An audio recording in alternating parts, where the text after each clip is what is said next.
Operation Sindhu 2.0 కొనసాగుతూనే ఉంది. పాకిస్తాన్ పై Indian army బాంబుల వర్షాన్ని కురిపిస్తోంది. డ్రోన్లతో రావలపిండి నగరాన్ని భారత ఆర్మీ పేల్చివేసింది. రావలపిండిలోనే పాకిస్తాన్ ఆర్మీ హెడ్ క్వార్టర్స్ అక్కడే ఉంటుంది. ఇప్పుడు మీరు ఆర్టీవీ స్క్రీన్ పైన చూస్తున్న దృశ్యాలు అవే. రావలపిండిపై మన ఆర్మీ డ్రోన్ తో దాడి చేసింది. దీంతో వాళ్ళ ఆర్మీ హెడ్ క్వార్టర్స్ దెబ్బతిన్న దృశ్యాలు ఇప్పుడు మీరు ఆర్టీవీ స్క్రీన్ పైన చూస్తూ ఉన్నారు. రావలపిండిలోనే పాకిస్తాన్ ఆర్మీ హెడ్ క్వార్టర్స్ ఉంటుంది. దగ్గరలోనే ఇంటర్నేషనల్ ఎయిర్పోర్ట్ కూడా ఉంటుంది. పాకిస్తాన్ సైన్యం ప్రధాన కార్యాలయం పైనే మనం ఇప్పుడు డ్రోన్లతో దాడి చేశాం. మనం పాకిస్తాన్ పెంచి పోషిస్తున్న ఉగ్రవాదులపై ఆపరేషన్ సింధూర్తో దాడి చేస్తే పాకిస్తాన్ భారత్ పై యుద్ధానికే తెగబడింది.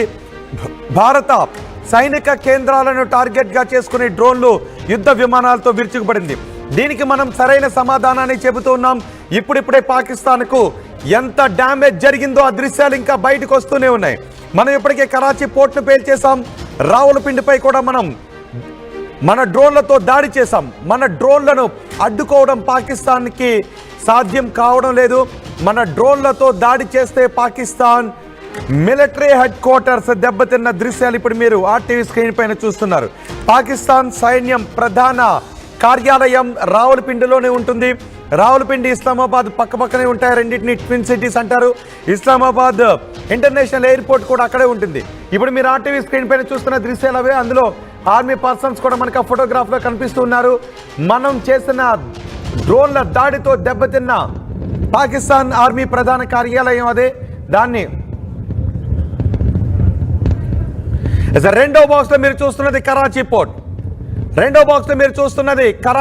కరాచీ పోర్ట్ పై మన మిసైల్స్ తో దాడి చేస్తే ఇప్పుడు కరాచీ పోర్టు నామరూపాలు లేకుండా మారిపోయింది.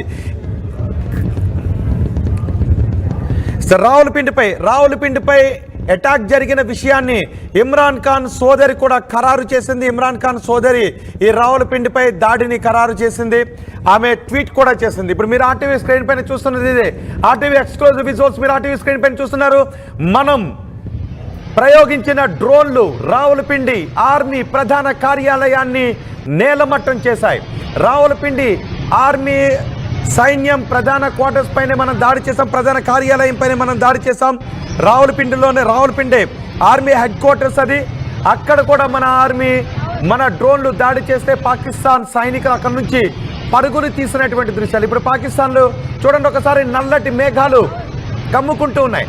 ఇప్పటికీ అక్కడ ప్రజలకు కూడా అర్థమైపోయింది మన ఆర్మీ ఏదో చేస్తుందని వాళ్ళు అనుకుంటూ ఉన్నారు. కానీ వాళ్ళ ఆర్మీ ప్రధాన కార్యాలయం పైనే మన డ్రోన్ పడి వాళ్ళు అటు ఇటు పరుగులు పెడుతూ ఉంటే అక్కడ మంటల్లో పాకిస్తాన్ ఆర్మీ ప్రధాన కార్యాలయం కాలిపోతూ ఉంటే వాళ్ళే ఏమీ చేయలేని నిస్సహాయ స్థితిలో ఇప్పుడు ఉన్నారు.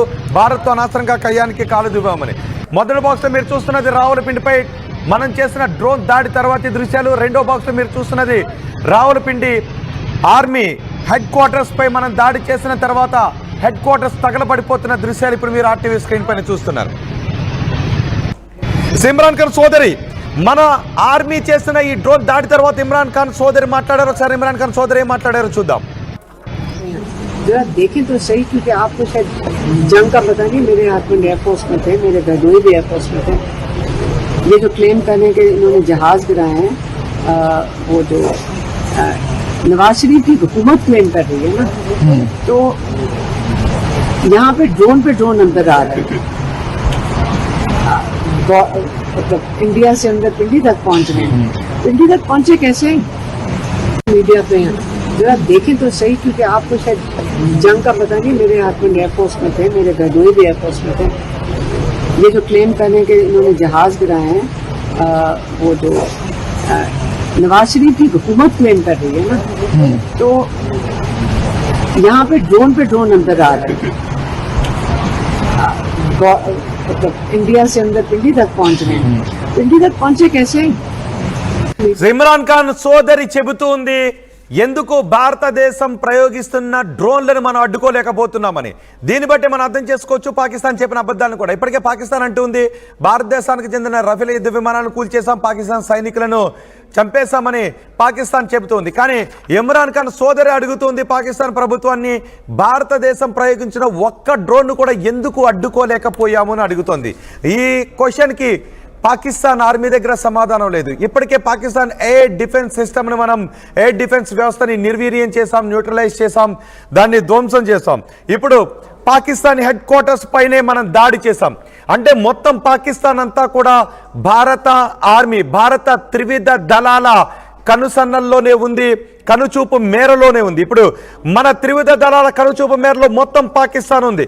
నిన్న మనం ప్రయోగించిన మిసైల్స్ పాకిస్తాన్ ప్రధాని నివాసానికి కొద్ది దూరంలో పడ్డాయి. ఇస్లామాబాద్లో పాకిస్తాన్ ప్రధాని నివాసానికి కొంచెం దూరంలో పడ్డాయి. దీంతో పాకిస్తాన్ ప్రధాని కూడా బంకర్లో దాచిపెట్టాల్సిన పరిస్థితి వచ్చింది.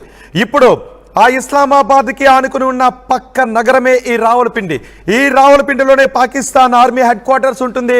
ఇప్పుడు ఆర్మీ హెడ్ క్వార్టర్స్ పై కూడా మనం దాడులు చేసాం.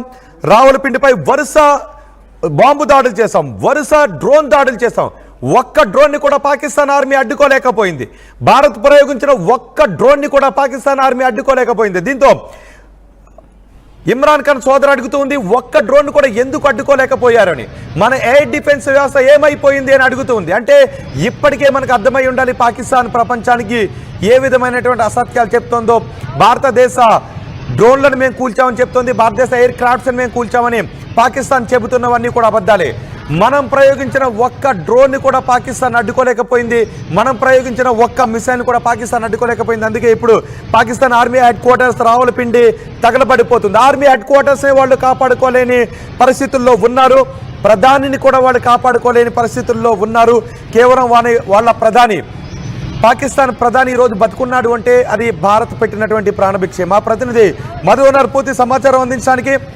మధు, రావలపిండి ఆర్మీ హెడ్ క్వార్టర్స్ పై దాడిని కూడా వాళ్ళు అడ్డుకోలేకపోయారు. మనం ప్రతీకార దాడికి దిగితే ఎలా ఉంటుందనేది చూపించాం. నిన్న వాళ్ళు ప్రతీకార దాడితో మనపైకి యుద్ధ విమానాలని, మిసైల్స్ని ప్రయోగించారు. వాటిని నేలకూల్చడమే కాదు, ఇప్పుడు వాళ్ళ హెడ్ క్వార్టర్స్ని కూడా మనం నేలకూల్చాం. ఇప్పుడు పాకిస్తాన్ ఎటువంటి పరిస్థితిలో ఉందనుకోవచ్చు?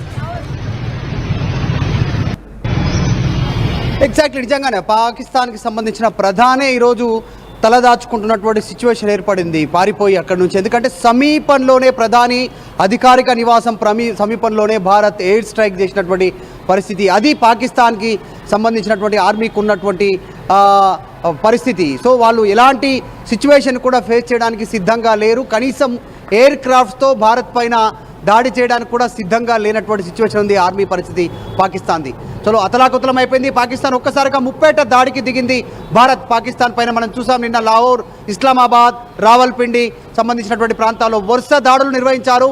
ఎక్కడ కూడా నిన్న సాయంత్రమే ఆల్రెడీ పాకిస్తాన్కి సంబంధించినటువంటి రాడార్ వ్యవస్థని ధ్వంసం చేశారు. అంటే అక్కడ ఉన్నటువంటి వ్యవస్థ, రాడార్ వ్యవస్థను ధ్వంసం చేయడానికి మన ఆర్మీ, ఎయిర్ ఫోర్స్ అక్కడికి చేరుకుంటే కూడా పసిగట్టలేనటువంటి సిచ్యువేషన్లో పాకిస్తాన్ ఆర్మీ, ఇంటెలిజెన్స్ విభాగం కానీ ఆర్మీ ఉన్నటువంటి సిచ్యువేషన్. సో చాలా స్పష్టంగా వాళ్ళ పేలవత్వం కనిపిస్తూ ఉంది. చైనాకి సంబంధించినటువంటి ఆయుధాలను నమ్ముకొని బొక్కబొర్లా పడిపోయినటువంటి సిచ్యువేషన్ పాకిస్తాన్ ఈరోజు నిలవలేనటువంటి పరిస్థితి ఉంది. ఇప్పటికీ ఆల్రెడీ ఒక స్టేట్మెంట్ చేశారు పాకిస్తాన్ నుంచి. పాకిస్తాన్ ప్రజలు ఇప్పుడు ఆందోళనలో ఉన్నారు, పాకిస్తాన్ పాలకులు కూడా ఆందోళనలో ఉన్నారు.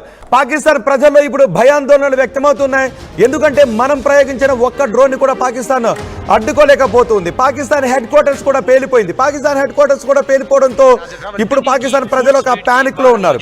నిజానికి పాకిస్తాన్ హెడ్ క్వార్టర్స్ పై నిన్న కూడా మనపై పాకిస్తాన్ దాడికి పాల్పడిన వెంటనే మనం ప్రయోగించిన డ్రోన్లు నిన్నటి నుంచి పాకిస్తాన్ హెడ్ క్వార్టర్స్ ని ధ్వంసం చేస్తూనే ఉన్నాయి. రావలపిండిలో పాకిస్తాన్ ఆర్మీ హెడ్ క్వార్టర్స్ ధ్వంసం అయిపోతున్న దృశ్యాలు ఇప్పుడు మీరు ఆర్టీవీ స్క్రీన్ పైన చూస్తున్నారు. ఆ ధ్వంసం అయిపోతూ ఉంటే ప్రజలు కూడా బయటకు వచ్చి పానిక్ లో ఉన్నారు.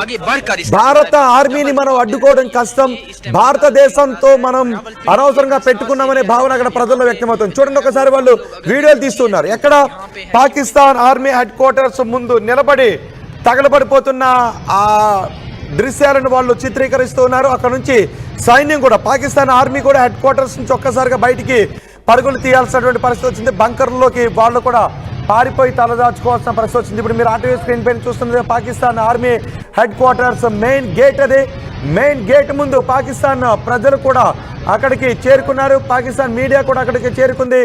భారతదేశానికి చెందిన ఒక డ్రోన్ కూడా అడ్డుకోవడం పాకిస్తాన్కి వల్ల కావడం లేదు. పాకిస్తాన్ హెడ్ క్వార్టర్స్ని మనం టార్గెట్ చేసాం. పాకిస్తాన్ ఆర్మీ హెడ్ క్వార్టర్స్ని భారత డ్రోన్లు టార్గెట్ చేసిన అడ్డుకోలేకపోయారు వాళ్ళు. అంతేకాదు పాకిస్తాన్ ప్రధానికి కొద్ది దూరంలో పడిన మన మిసైల్ కూడా వాళ్ళు డిఫీట్ చేయలేకపోయారు. అంటే పాకిస్తాన్ ఎయిర్ డిఫెన్స్ వ్యవస్థని మనం పూర్తిగా దెబ్బతీసాం. పాకిస్తాన్ ఎయిర్ డిఫెన్స్ వ్యవస్థ ఇప్పుడు పనిచేయని స్థితిలో ఉంది. మన ఎయిర్ డిఫెన్స్ వ్యవస్థతో పాకిస్తాన్కి చెందిన మొత్తం డ్రోన్లను, వారి మిసైల్స్ని కూడా మనం డిఫీట్ చేసాం.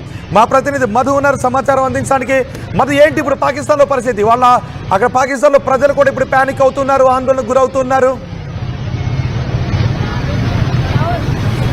ఎగ్జాక్ట్లీ పాకిస్తాన్ చేతులు ఎత్తేసినట్టుగా కనిపిస్తూ ఉంది. ఎక్స్ వేదికగా వాళ్ళు ట్వీట్ చేస్తూ, ప్రపంచ బ్యాంకును ట్వీట్ చేస్తూ వాళ్ళు ట్వీట్ చేశారు. ఆర్థికంగా నష్టపోయాం, భారత్తో పెట్టుకొని మేము ప్రస్తుతం ఆర్థిక లేమితో